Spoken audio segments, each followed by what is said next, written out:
গণতন্ত্রের বাইরে সরকারের ভিন্ন উদ্দেশ্য থাকলে ভালো হবে না মন্তব্য আমির খসরুর। নিরপেক্ষ সরকার ছাড়া সব সংস্কার অসম্ভব দিনাজপুরে ডক্টর শফিকুর।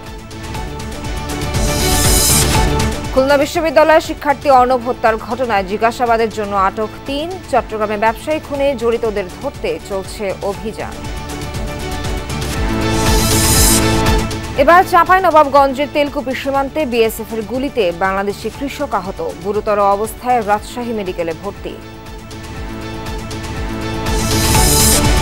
ঢাকা বিশ্ববিদ্যালয়ের কলা, আইন ও সামাজিক বিজ্ঞান অনুষদের ভর্তি পরীক্ষা অনুষ্ঠিত, কোটা পদ্ধতিতে আনা হয়েছে সংস্কার। কোটা যদি প্রয়োজনীয় সংখ্যা না পাওয়া না যায় সেটি অটোমেটিক্যালি মেধাতে যুক্ত হয়ে যাবে। নাতির বিষয়টি অলরেডি আমরা কার্যকর করেছি, সেটা এখন নেই।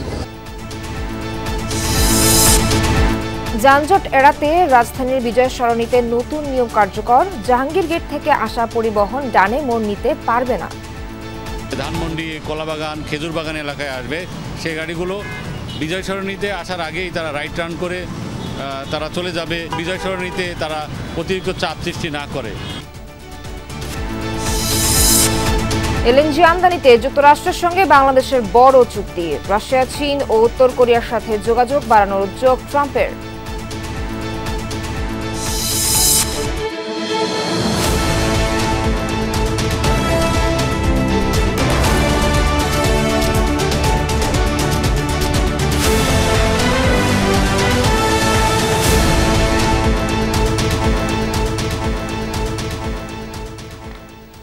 দর্শক আমন্ত্রণ দুপুরে বাংলাদেশে। এতক্ষণ শিরোনাম জানাচ্ছিলাম, পুরো খবর জানাতে সঙ্গে আছি নাবিলা সোহার। গণতন্ত্রের বাইরে অন্তর্বর্তী সরকারের ভিন্ন উদ্দেশ্য থাকলে তার ফল ভালো হবে না বলে হুঁশিয়ারি দিয়েছেন বিএনপির স্থায়ী কমিটির সদস্য আমির খসরু মাহমুদ চৌধুরী। তিনি সবাইকে স্মরণ করিয়ে দেন সবার সমর্থনেই গঠিত হয়েছে অন্তর্বর্তী সরকার। আমির খসরু বলেন, সরকার পরিচালনায় যুক্তদের এমন কোনো আচরণ বা বক্তব্য দেওয়া উচিত নয় যাতে সমস্যার সৃষ্টি হয়। আলাদা অনুষ্ঠানে বিএনপি নেত্রী সেলিমা রহমান বলেন, জাতীয় ঐক্য রক্ষায় নির্বাচনের বিকল্প নেই। মাঘের শীতে রাজনীতিতে উত্তাপ বাড়ছেই। মির্জা ফখরুলের বক্তব্য নিয়ে দুই উপদেষ্টার তীব্র প্রতিক্রিয়ায় নাখোশ বিএনপি। জাতীয় প্রেসক্লাবে জিয়া পরিষদের আলোচনায় বিএনপি স্থায়ী কমিটির সদস্য আমির খসরু মাহমুদ চৌধুরী স্মরণ করিয়ে দেন অন্তর্বর্তীকালীন সরকার গঠনে রাজনৈতিক দলগুলোর সমর্থনের কথা। নির্বাচনের মাধ্যমে ক্ষমতা হস্তান্তর বিষয়ে যদি অন্য কোনো পরিকল্পনা থাকে গণতন্ত্রের বাইরে, সেটা বোধহয় ভালো হবে। সুতরাং আচরণের কথাবার্তায়, সিদ্ধান্তে, নীতিমালায় এমন কিছু করবেন না যেটা ভুলে যাবেন না আমরা সকলের সমর্থনের সরকার। অনির্বাচিত সরকার যতদিন বেশি ক্ষমতা থাকবে তত বেশি গণবিচ্ছিন্ন সিদ্ধান্ত আসতে থাকবে, এমন অভিযোগ এই বিএনপি নেতার। নির্বাচিত সরকার দেশ পরিচালনা যত বেশি দিন করবে তত বেশি গণবিচ্ছিন্ন সিদ্ধান্ত আসতে থাকবে। নির্বাচন হচ্ছে গণতন্ত্রের বাহক, ইট ইজ এ ক্যারিয়ার। এটাকে বাদ দিয়ে কোনো গণতন্ত্র আসবে না, কোনো অধিকারও আসবে না, কোনো জবাবদিহিতা আসবে না, কোনো দায়বদ্ধতা আসবে না। প্রেস ক্লাবে আরেক অনুষ্ঠানে বিএনপি স্থায়ী কমিটির সদস্য সেলিমা রহমান বলেন, জনগণের সরকার ছাড়া অন্য কোনো সরকার জনগণের অধিকার নিশ্চিত করতে পারবে না। নির্বাচন না হলে পরে আমাদের নানা রকম সমস্যা দেখা দেবে এবং গণতন্ত্র ফিরে আসবে না। গণতন্ত্রের মেইন হলো মৌলিক অধিকার, যেটা মানুষের ভোটের অধিকার। এ সময় নিরপেক্ষ নির্বাচনের জন্য আগামী দিনে বিএনপি কর্মসূচি দিতে পারে বলেও ইঙ্গিত দেন নেতারা। পালিয়ে গেছে, কাজে আমাদেরকে মনে আরিফিন শাকিল, যমুনা নিউজ, ঢাকা। নিরপেক্ষ সরকার ছাড়া সব সংস্কার সম্ভব নয়। যতটুকু প্রয়োজন ততটুকু সময় নিয়েই অন্তর্বর্তী সরকারকে সংস্কারের আহ্বান জানালেন জামায়াতের আমির ডক্টর শফিকুর রহমান। সকালে দিনাজপুরের ঐতিহ্যবাহী গোরে শহীদ ময়দানে দলের কর্মী সম্মেলনে অংশ নেন তিনি। বলেন, দেশপ্রেমিক সব সংগঠনকে প্রতিপক্ষ এবং দুশ্মন বানিয়ে নির্যাতন চালিয়েছে আওয়ামী লীগ। উন্নয়নের নামে দেশবাসীকে অন্ধকারে রেখেছিল স্বৈরাচারী সরকার। অভিযোগ করেন, রডের বদলে বাঁশ এবং সিমেন্টের বদলে ছাই দিয়ে তারা তাদের উন্নয়নের কাজ চালিয়েছে। জনগণ দেশকে ভালোবাসে বলেই স্বৈরাচারের বিদায় হয়েছে বলে মন্তব্য করেন ডক্টর শফিকুর রহমান। খুলনা বিশ্ববিদ্যালয়ের শিক্ষার্থী অর্ণব কুমার হত্যার ঘটনায় জিজ্ঞাসাবাদের জন্য ৩ জনকে আটক করা হয়েছে। তবে আটককৃতদের বিষয়ে কিছুই জানায়নি পুলিশ। দুপুরে খুলনা মেডিকেলে ময়নাতদন্ত শেষে স্বজনদের কাছে হস্তান্তর করা হয় অর্ণবের মরদেহ। নেওয়া হয় নগরীর বানারগাড়ে ইসলাম কমিশনার মোড়ের বাড়িতে। পুলিশ বলছে হত্যার রহস্য উদ্ঘাটনে আটককৃতদের জিজ্ঞাসাবাদ চলছে। খুলনা বিশ্ববিদ্যালয়ের ব্যবসায় প্রশাসন অনুষদের মাস্টার্সের ছাত্র নিহত অর্ণব। শুক্রবার রাতে নগরীর তেঁতুলতলা মোড়ে মোটরসাইকেলে বসে চা খাচ্ছিলেন অর্ণব। এ সময় 4 থেকে 5 জন সন্ত্রাসী তাকে কুপিয়ে ও গুলি করে দ্রুত পালিয়ে যায়। ঘটনাস্থল থেকে 5 রাউন্ড গুলির খোসা উদ্ধার করা হয়েছে। পশুরা অঞ্চলে যে জিজ্ঞেস করবেন, এমন কোনো ছেলে বলতে পারবে বলবে না যে এই ছেলেটা এর নামে একটা খারাপ রেকর্ড আছে বা খারাপ ছেলে। কারোর সাথে বেশি কথা বা আসে সবসময় কথা, সে হাসি মুখেই কথা বলতো, যার সাথে যাই বলুক না কেন। ঘটনাস্থল থেকে সমস্ত আলামত, সম্ভাব্য যত আলামত আছে সেগুলো আমরা জব্দ করেছি এবং ঘটনার পারিপার্শ্বিকতা বিশ্লেষণের জন্য আমরা আশপাশের সিসি ফুটেজ সংগ্রহ করেছি। এর বাইরে আমরা আশপাশের যারা সাধারণ জনগণ ছিল তাদেরকেও জিজ্ঞাসাবাদ করেছি। বিভিন্ন রকমের তথ্য উপাত্ত আমরা পেয়েছি, সেগুলো যাচাই বাছাই চলছে।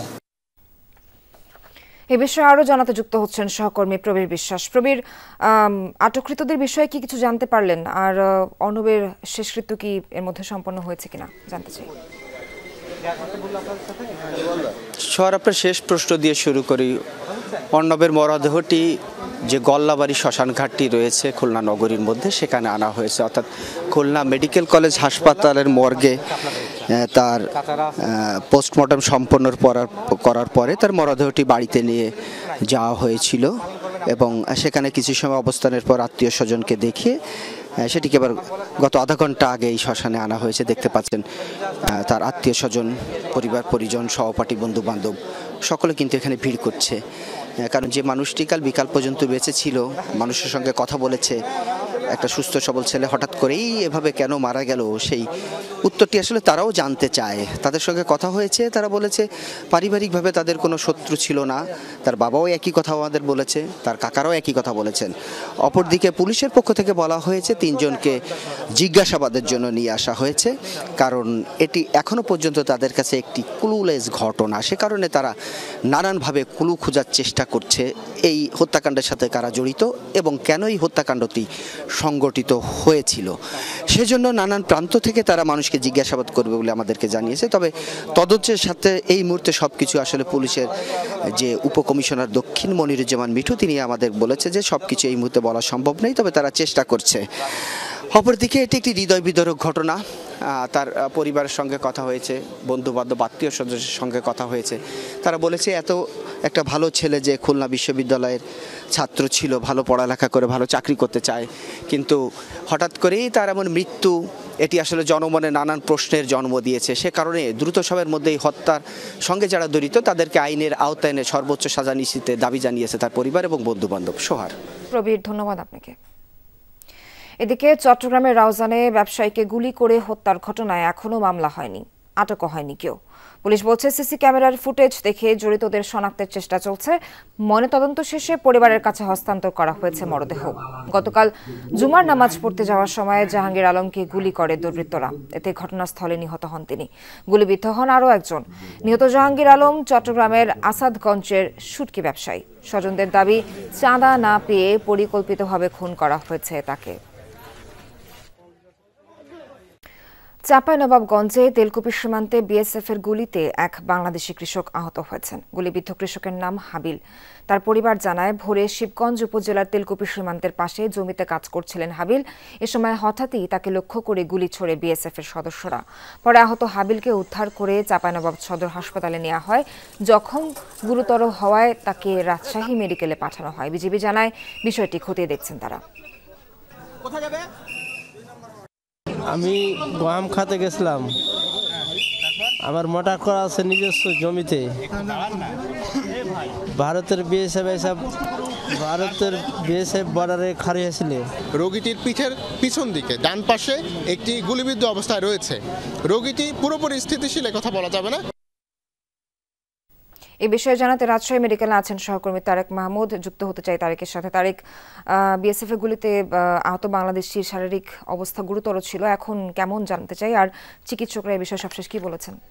সোহার, একটু আগে কিন্তু চিকিৎসকদের সাথে আমার কথা হয়েছে এবং কিছুক্ষণ আগে গুলিবিদ্ধ হাবিলের পিঠ থেকে গুলি অপারেশন থিয়েটারে নিয়ে কিন্তু গুলি বের করা হয়েছে এবং সে এখন অনেকটা শঙ্কামুক্ত, সেটি আমাকে রাজশাহী মেডিকেল কলেজ হাসপাতালের চিকিৎসকরা জানিয়েছেন যে তিনি এখন আশঙ্কামুক্ত এবং সেই সাথে সাথে তাকে রাজশাহী মেডিকেল কলেজ হাসপাতালের যে 2 নম্বর ওয়ার্ড সেখানে রাখা আছে এবং কর্মরত চিকিৎসক নার্স তার কিন্তু সেবা দিচ্ছেন, তার চিকিৎসা চলছে এবং এখন পর্যন্ত চিকিৎসকদের সাথে কথা হয়েছে। চিকিৎসকরা প্রথমে যেমনটি বলছিলেন যে তার শারীরিক বিষয়টি নিয়ে, তার যেমন পিঠের ঠিক ডান পাশে কিন্তু গুলি লেগেছিল এবং তারপরে তাকে বেলা 11টায় রাজশাহী মেডিকেল কলেজ হাসপাতালে কিন্তু আনা হয় চাঁপাইনবাবগঞ্জ থেকে।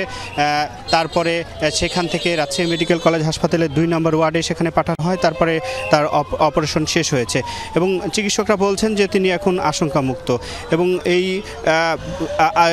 গুলিবিদ্ধ কৃষক হাবিল আজকে ভোর 4টায় কিন্তু গমের জমিতে পানি দিতে গিয়ে গুলিবিদ্ধ হন।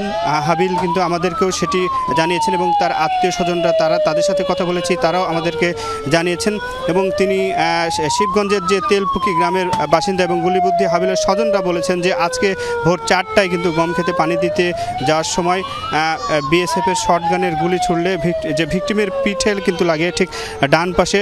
তারপরে তাকে 11টার সময় রাজশাহী মেডিকেল কলেজে আনা হয় এবং 2 নম্বর ওয়ার্ডে কিন্তু তিনি ভর্তি রয়েছেন এবং এখন পর্যন্ত তিনি আশঙ্কা মুক্ত, চিকিৎসকরা আমাকে তেমনটি জানিয়েছেন এবং সেই সাথে সাথে 2 নম্বর ওয়ার্ডে কিন্তু তার চিকিৎসা চলছে, তার শারীরিক অবস্থা কিছুটা উন্নতির দিকে। সোহার, তার এক সবশেষ খবর জানাচ্ছিলেন, ধন্যবাদ আপনাকে।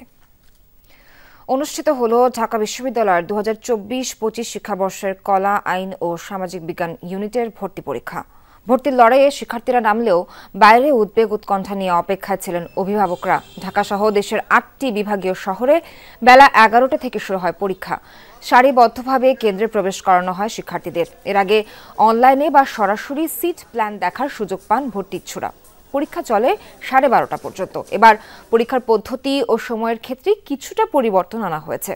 2024-25 শিক্ষাবর্ষে কলা, আইন ও সামাজিক বিজ্ঞান ইউনিটে মোট আসন সংখ্যা 2934টি।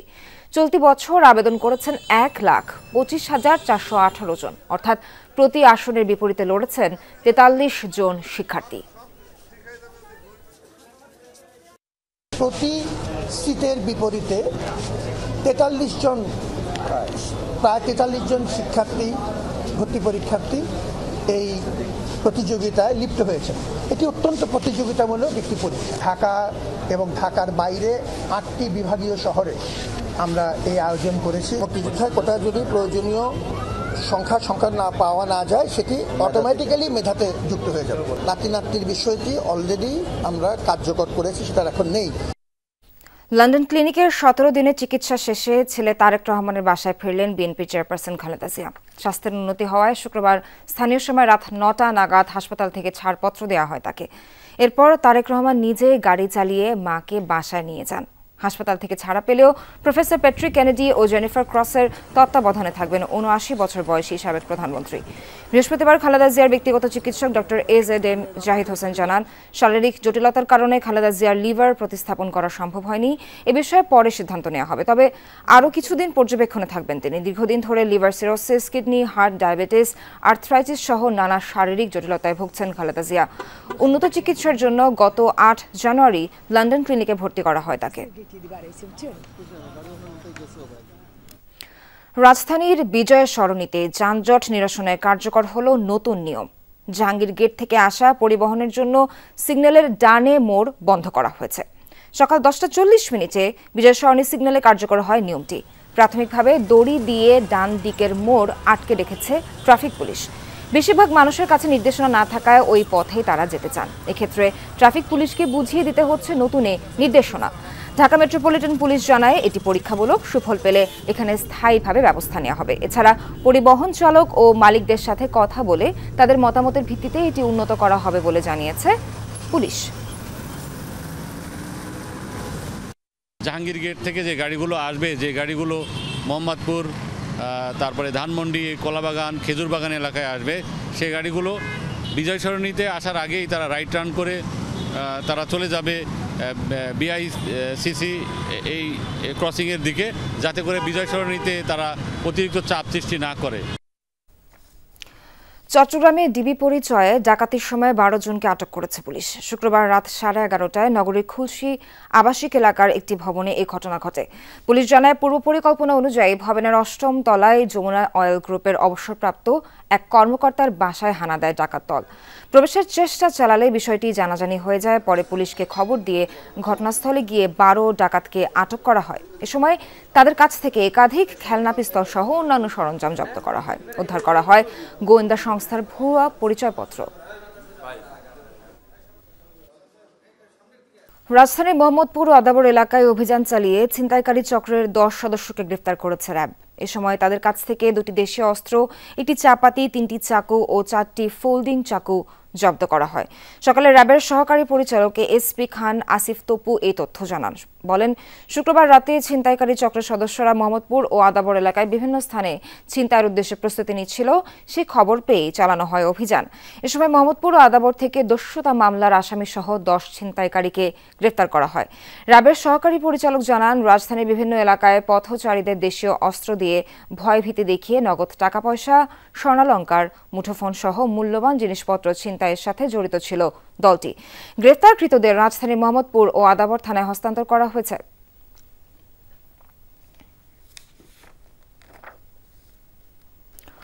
রাজধানীর মাল্টিপ্ল্যানে 2 ব্যবসায়ীকে কোপানোর কিছুক্ষণ আগে ধানমন্ডির 7-এ এলোপাতারি গোলাগুলি করে সন্ত্রাসীরা। এই ঘটনায় একাধিক সিসি ক্যামেরার ফুটেজ যমুনা টেলিভিশনের হাতে এসেছে। খোঁজ নিয়ে জানা গেছে, কয়েকদিন আগে শীর্ষ সন্ত্রাসী ইমনের নামে এই এলাকার নির্মাণাধীন ভবন মালিকদের কাছে চাঁদা দেওয়া হয়। পরে চাঁদা না পেয়ে ওই এলাকায় অস্ত্র হাতে তাণ্ডব চালায় সন্ত্রাসীরা।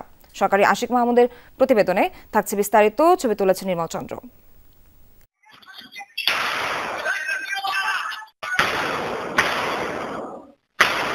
10 জানুয়ারি সন্ধ্যা 6টা রাজধানীর ধানমন্ডি 7-এর এতে বাইকে করে আসে বেশ কয়েকজন যুবক। অস্ত্র হাতে সবাই একটি নির্মাণাধীন ভবনের সামনে থামে। এর মধ্যেই এক যুবক ইমন ভাই পাঠাইছে বলেই এলোপাতাড়ি 10-12 রাউন্ড গুলি করে।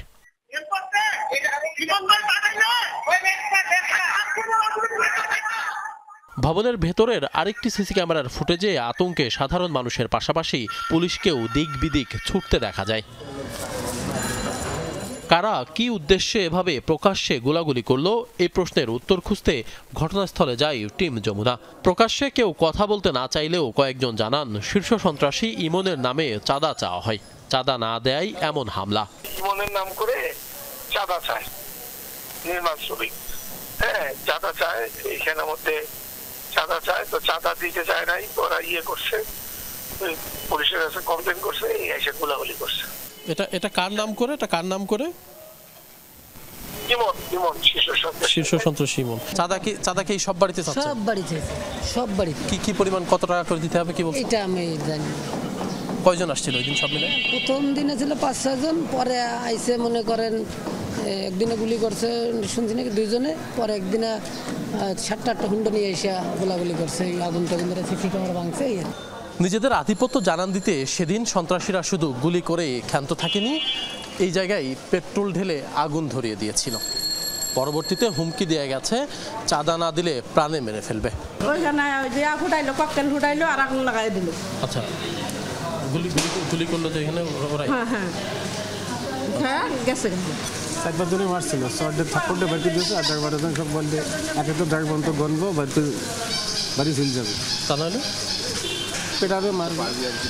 খোঁজ নিয়ে জানা যায় এই এলাকায় আরো বেশ কয়েকটি ভবনের নির্মাণ কাজ চলছে। গোলাগুলি করার আগে প্রত্যেকটিতেই চাঁদা দাবি করে কাজ বন্ধ করে দিয়েছিল ইমনের লোকজন। ইঞ্জিনিয়ার সহ কয়েকজনকে মারধরের অভিযোগও পাওয়া গেছে। মানে এর কি এই সব প্রজেক্টে চাঁদা চাইছে? হ্যাঁ, সব প্রজেক্ট, এই প্রজেক্টের লোকও মারধর দিছে। এখানে আপনার 3 জন মারছে, একটা লেবার মারছে, আর এই আপনার সুপার ভাই আছে না, সুপার বাইরে মারছে, তারপর আপনার ইঞ্জিনিয়ার বাইরে মারছে। তো মনে করেন যে আপনার 30টার মতো থাপড় দিছে।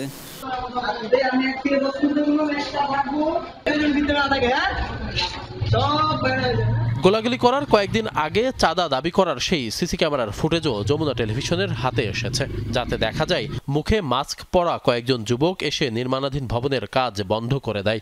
জানা গেছে বিদেশে বসে ধানমন্ডি এলাকার অপরাধ জগৎ নিয়ন্ত্রণ করছে শীর্ষ সন্ত্রাসী ইমন। আমরা যতটুকু জেনেছি যে এই 5 আগস্টের পরবর্তী সময়ে সে জামিন পায়, জামিন পাওয়ার পরে শুনেছি বিদেশে অবস্থান করছে, এরকম একটা আমরা শুনেছি। এটা নিয়ে কাজ করতেছে দেখি। প্রকাশ্যে গোলাগুলির এই ঘটনায় হাজারীবাগ থানায় একটি মামলা হয়েছে। হামলায় সরাসরি জড়িত 2 জনকে গ্রেপ্তার করেছে পুলিশ। বাকিদেরও গ্রেপ্তারে অভিযান চলছে বলে জানিয়েছেন পুলিশের এই ঊর্ধ্বতন কর্মকর্তা। সিসি ক্যামেরা ফুটেজ এবং অন্যান্য বিভিন্ন বিষয় নিয়ে স্থানীয় এবং গোপন সংবাদের মাধ্যমে আমরা বেশ কিছু আইডেন্টিফাই করি ওইখানে যারা ছিল, এবং এর মধ্যে 2 জন আছে খুবই গুরুত্বপূর্ণ। একটা ছিল ওখানে হৃদয়, আর একটা হচ্ছে রাতুল। 2 জনে কিন্তু 164 করেছে, মানে স্বীকারোক্তিমূলক জবানবন্দি দিয়েছে। তারা যে বড় ভাইয়ের মাধ্যমে ওখানে গিয়েছে সেই বড় ভাইয়ের নাম টাম সহ যারা আছে সবাইকে আমরা আইডেন্টিফাই করতে পেরেছি, এবং সবাই কিন্তু পলাতক।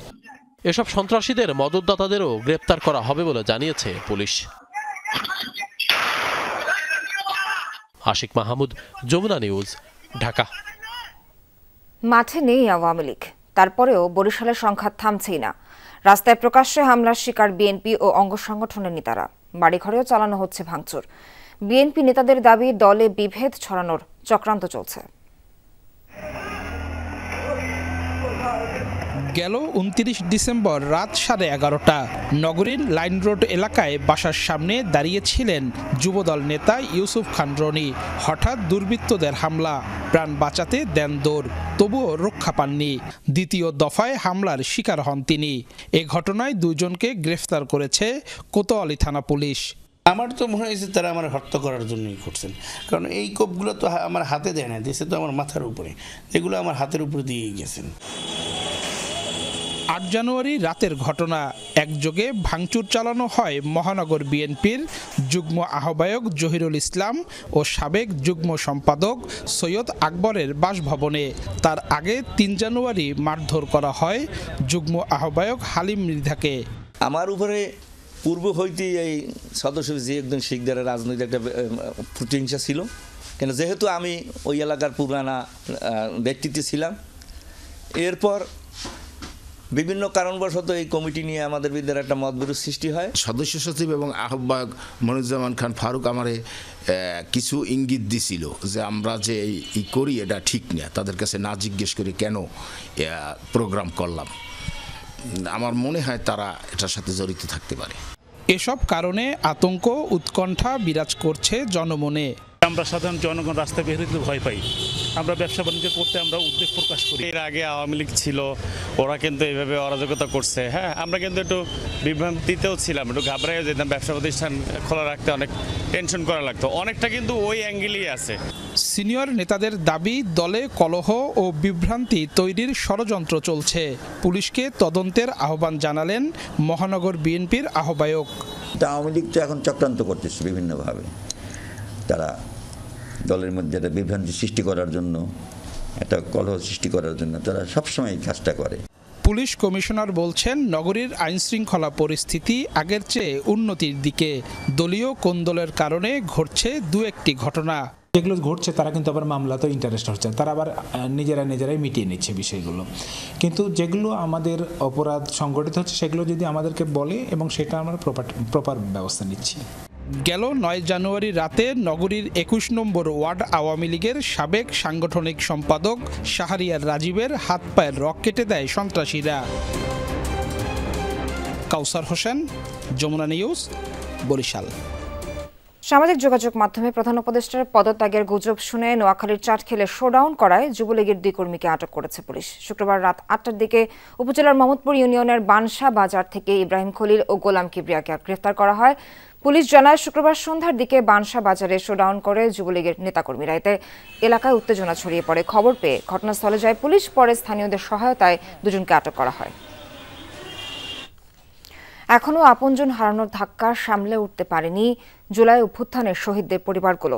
এর মাঝে আবার আর্থিক সহায়তার টাকা পাওয়া নিয়ে অনেক পরিবারে দেখা দিয়েছে পারিবারিক দ্বন্দ্ব। উত্তরসূরি সংক্রান্ত সমস্যা কাটিয়ে আর্থিক সহায়তা হাতে পৌঁছাতে লেগে যাচ্ছে দীর্ঘ সময়। পারিবারিক জটিল এসব সমস্যা কিভাবে মোকাবেলা করছে জুলাই স্মৃতি ফাউন্ডেশন, বিস্তারিত সুমাইয়া ঐশীর রিপোর্টে। ছেলেবেলার দুরন্তপনায় মুশকুল ছোট্ট হুজাইফা। ভবিষ্যৎ ভাবনার জটিল সুতোয় এখনো বাধা পড়েনি সে। আপন জগতে মেতে থাকা হুজাইফা জানেই না 19 জুলাই তোলপাড় হয়ে গেছে তার জীবন। 19 জুলাই নিউ মার্কেটের সামনে মাথার ঠিক পেছনটায় গুলি লাগে হুজাইফার বাবা আব্দুল ওয়াদুদের। ছটফট করতে করতে কিছুক্ষণের মধ্যেই নিথর হয়ে যায় দেহ। নিষ্ঠুর পৃথিবীতে বাবাহারা হুজাইফার এখন ভবিষ্যৎ কি? আমি হাউসওয়াইফ, আমার পক্ষে আমার এই বাচ্চাকে চালানো সম্ভব না। ঢাকা শহরে একটা প্রাইভেট স্কুলে পড়ানো অনেক খরচ। স্বামীর মৃত্যুর পর গৃহিণী শাহনাজের একার কাঁধেই ছেলেকে মানুষ করার দায়িত্ব। অভিযোগ, শ্বশুরবাড়ি থেকে সহায়তা করা তো দূরের কথা, উল্টে পারিবারিক দ্বন্দ্বে আটকে যায় জুলাই স্মৃতি ফাউন্ডেশনের অর্থ। নানা ঝড়ঝঞ্ঝা পেরিয়ে অবশেষে জানুয়ারিতেই মোট টাকার 80% এসেছে শাহনাজের হাতে, আর বাকিটা পেয়েছেন শহীদ ওয়াদুদের মা। আমার শাশুড়িকে 20% দিয়েছে, কিন্তু তারপরেও তারা চেয়েছিল সবটা নেয়ার জন্য, কিন্তু জুলাই ফাউন্ডেশন দেয়নি। জুলাই ফাউন্ডেশন আমাকে 80% দিয়েছে। জুলাই ফাউন্ডেশনের 20% অর্থ পেয়ে সন্তুষ্ট আব্দুল ওয়াদুদের মা? তা জানতে টিম যমুনা পৌঁছে যায় আব্দুল ওয়াদুদের গ্রামের বাড়ি বরিশালের বাকেরগঞ্জে। 5 লাখ টাকা দিয়েছে, হে 4 লাখ টাকা লই গেছে, 1 লাখ টাকা আমার লগে ফালাই থিছে। আবার বর্তমানে যে টাকা দেবে, হ্যাঁ হে সব নিয়ে যাইবে, আমারে কিছু দেবে না। তাই আমি কিরম চলবো? আমার ছোট ছেলের তো কোনো পদ নাই। শাহনাজের মতো পারিবারিক দ্বন্দ্বের মুখে আশার আলোটুকু নিভু নিভু অনেক পরিবারের। জটিল এসব বিষয়গুলো কিভাবে সমাধান করছে জুলাই ফাউন্ডেশন? উত্তরসূরিদের মধ্যে অর্থ বিতরণে কোন নীতি মেনে চলা হচ্ছে? যখন এরকম পারিবারিক দ্বন্দ্ব আমরা দেখতে পাই, তখন আমরা দুই পক্ষকে একসাথে নিয়ে বসি এবং একটি শুনানির মাধ্যমে দুই পক্ষেই যাতে স্যাটিসফাই থাকে সেরকম করে আমরা সমস্যা সমাধানের চেষ্টা করি। আমরা সর্বোচ্চ চেষ্টা করি দুই পক্ষকেই সমান গুরুত্ব দেওয়ার জন্য, কিন্তু এরকম যদি কোনো পরিস্থিতি আমরা দেখতে পাই যে শহীদের স্ত্রী আছে এবং স্ত্রীর বাচ্চা আছে, তাদেরকে আমরা প্রায়োরিটি দেওয়ার চেষ্টা করি। অনেক বড় হওয়ার স্বপ্ন দেখে হুজাইফা। তার স্বপ্নের সারথি কে হবে?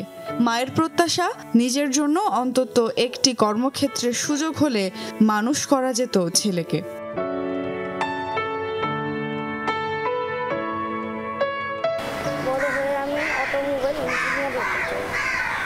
বড় হয়ে অটোমোবাইল ইঞ্জিনিয়ার হতে চায় হুজাইফা। তবে তার এই স্বপ্ন পূরণ একা মায়ের পক্ষে সম্ভব নয়। তার জন্য সমর্থন, সহায়তা আসতে হবে রাষ্ট্রের পক্ষ থেকে। তবে সেই সহায়তা, সেই সমর্থন কবে নাগাদ হুজাইফার কাছে এসে পৌঁছবে বা তার পরিবারের কাছে এসে পৌঁছবে তা এখনও অজানা। সুমাইয়া ঐশী, যমুনা নিউজ, ঢাকা। মাঘের শুরুতে সারা দেশে আবারও বাড়ছে শীতের দাপট। কুয়াশা ও কনকনে বাতাসে জবু থবু জনজীবন। সকালে ঘন কুয়াশায় ঢাকা থাকে প্রকৃতি। বেলা বাড়ার সাথে সাথে রোদের দেখা মিললেও তাতে উষ্ণতা নেই। তীব্র শীতে সবচেয়ে বিপাকে ছিন্নমূল শ্রমজীবী মানুষ। খড়কুটো জ্বালিয়ে উষ্ণতা খোঁজার চেষ্টা করছেন তারা। এদিকে শীতের সাথে পাল্লা দিয়ে বাড়ছে ঠান্ডাজনিত রোগবালাই। আক্রান্তদের বেশিরভাগই বয়স্ক ও শিশু। আবহাওয়া অফিসের সবশেষ তথ্য মতে পঞ্চগড় ও সিরাজগঞ্জের উপর দিয়ে মৃদু শৈত্যপ্রবাহ বয়ে যাচ্ছে। এদিকে ঘন কুয়াশার কারণে দৌলতদিয়া পাটুরিয়া নৌরুটে 3.5 ঘন্টা এবং আরিচা কাজিরহাট নৌরুটে 9 ঘন্টা ফেরি চলাচল বন্ধ ছিল।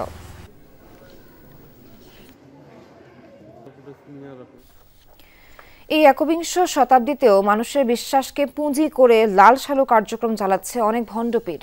সামাজিক মাধ্যমে রীতিমতো ঝাড়ফুঁক, জাদুটোনায় রোগ নিরাময়ের প্রচারণা দিয়ে কবিরাজি চালাচ্ছেন গাইবান্ধার এক কথিত পীর। দেশের বিভিন্ন স্থান থেকে মোটা টাকার ভিজিট দিয়ে আরোগ্য লাভের আশায় ধর্ণা দেয় নারী ও পুরুষরা। চিকিৎসকদের মতে আধুনিক চিকিৎসা বিজ্ঞান কোনোভাবে সমর্থন করে না এসব কর্মকাণ্ড। আইন অনুযায়ী ব্যবস্থা গ্রহণের আশ্বাস প্রশাসনের।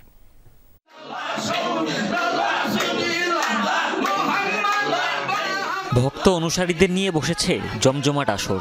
জিকির আসকারে মশগুল সবাই। শরীরটা কি এখন ভালো? সাদুল্লাপুরের প্রত্যন্ত পল্লী নিশ্চিন্তপুর, সেখানেই আস্তানা জুলফিকুর রহমান বিপ্লবের। পীর হিসেবেই নিজেকে পরিচয় দেন তিনি।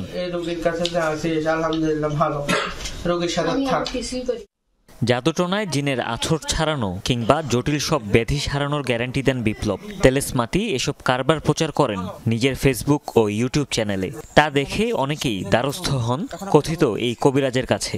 চিকিৎসার জন্য এখানে আসে, তারা চিকিৎসায় এখন ভালো সুযোগ সুবিধা পায় দেখেই তো আসে, তাছাড়া তো আসলে হয় না। প্রথম চিকিৎসাতেই 70-80% সুস্থ হয়েছি, হওয়ার পরবর্তীতে দেখা যাচ্ছে এখানে মুরিদ হয়েছে এবং পুরো পরিবার এখন সুস্থ আছে। ছেলের থেকে কোন লোক আসে, তারপরে মনে করো রাজশাহী থেকে আসে, এসকাট করে মনে করেন আমরা নিয়ে এসি। এলাকাবাসী জানালেন আরোগ্য লাভে বিপ্লবের কাছে আসা কেউই স্থানীয় নয়। এক সময় ইমামতি করতেন বিপ্লব। 7-8 বছর আগে হুট করেই আধ্যাত্মিকতা। নিজ বাড়িতে মুহাম্মাদি দরবার শরীফ নামে গড়েন আস্তানা। দুটো একটা মোটরসাইকেল দেখা যায়, তারপরে দু একটা গাড়ি দেখা যায়, এই বাড়ি করছে। স্থানীয় লোক চিকিৎসা গ্রহণ করে না, বাইরে থেকে হয়তো আসে। এই জিনিসগুলো বর্তমান দরকার, এই মাত্র। যমুনা টিভির মুখোমুখি কথিত পীর দাবি করলেন চিকিৎসা নয়, ভক্তদের কেবল দোয়া দেন তিনি। আমি কোনো চিকিৎসা দেই না,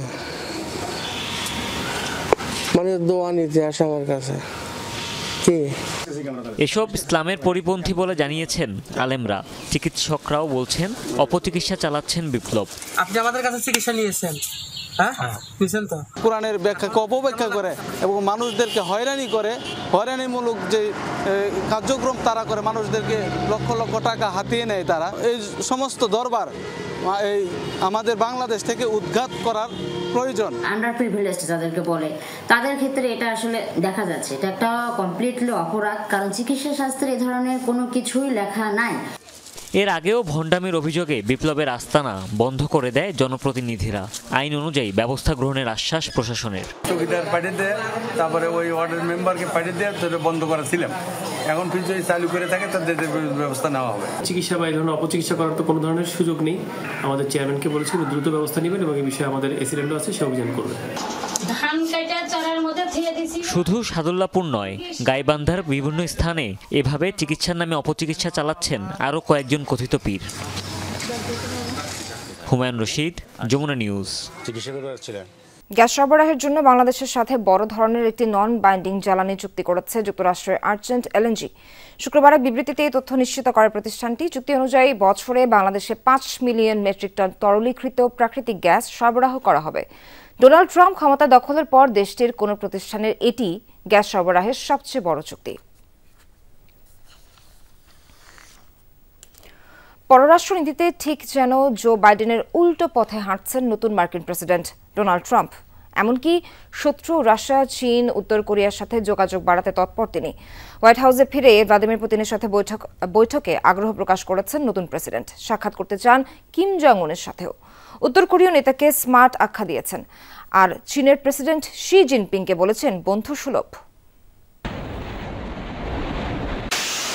3 বছরের দ্বারপ্রান্তে রাশিয়া ইউক্রেন যুদ্ধ।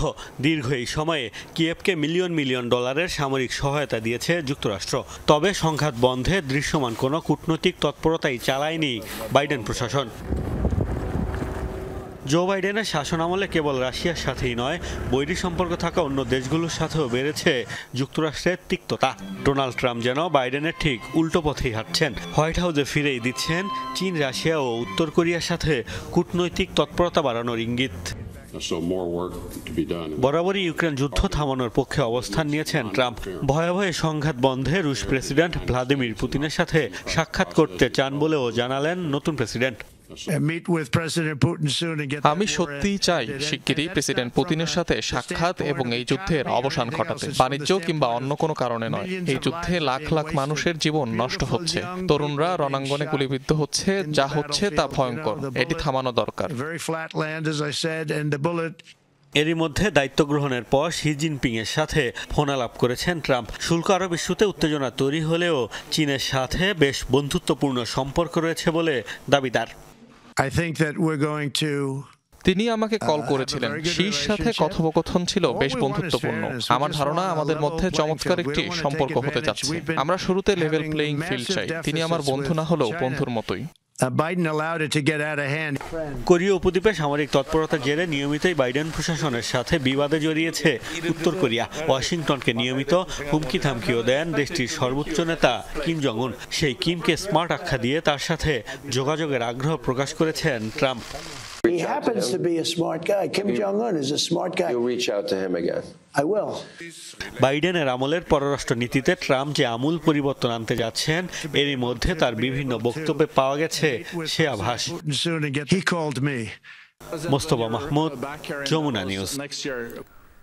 দাবানলে ক্ষতিগ্রস্ত লস অ্যাঞ্জেলেস পরিদর্শনে গিয়ে এবার শহরটির মেয়রের সাথে বাগযুদ্ধে জড়ালেন মার্কিন প্রেসিডেন্ট ডোনাল্ড ট্রাম্প। শুক্রবার প্যাসিফিক প্যালেসেডে এক সংবাদ সম্মেলন চলাকালীন হয় এই ঘটনা। দাবানল পরবর্তী অবস্থানে ব্রিফিং করছিলেন মেয়র ক্যারেস ব্রাস। দ্রুত ঘরে ফিরতে না পারায় ক্ষোভ প্রকাশ করেন বাসিন্দারা। মেয়রের দাবি, ধ্বংসস্তূপ পরিষ্কার করতেই হচ্ছে বিলম্ব। এ সময় আবর্জনা জঞ্জালকে পরিষ্কার করবে তা নিয়ে শুরু হয় তর্ক। বাসিন্দারা নিজেরাই এই দায়িত্ব নিতে চাইলে অনুমতি দিচ্ছে না শহর কর্তৃপক্ষ। কিন্তু ব্রিফিংয়ে বাসিন্দাদের পক্ষ থেকে প্রেসিডেন্ট ট্রাম্প মেয়রের কথা থামিয়ে দিয়ে বাসিন্দাদের জঞ্জাল সরানোর অনুমতি দিতে বলেন তিনি। ট্রাম্পের দাবি, কাজটির জন্য ঠিকাদার নিয়োগ দিতে হলে আরও দীর্ঘ হবে বাসিন্দাদের ঘরে ফেরার অপেক্ষা। Even some of the chimneys came down, okay? When you have the chimneys come down, you know that's pretty hot stuff, and a lot of them they don't know what they're doing. And I say, you don't need FEMA. You need a good state government. I also had the concept of getting some of the best developers in the country. দর্শক, আজকের মতো শেষ করছি দুপুরে বাংলাদেশ। সঙ্গে যারা ছিলেন সবাইকে ধন্যবাদ।